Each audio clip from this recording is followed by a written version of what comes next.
съм Симеон Колев и се намирам в най-якия музей в България. Бих могъл да кажа и в Европа, обаче айде! Хубаво няма да го кажа.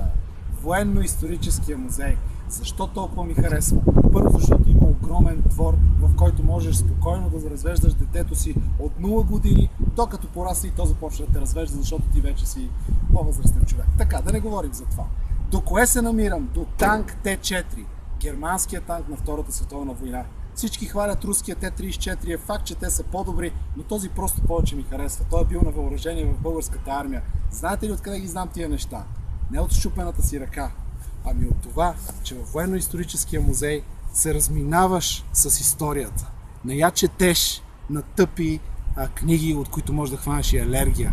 Просто можеш да я пипнеш, можеш да се задълбочиш, можеш да излезеш отстрани, можеш да се разминеш с експонати, които са участвали в истински битки.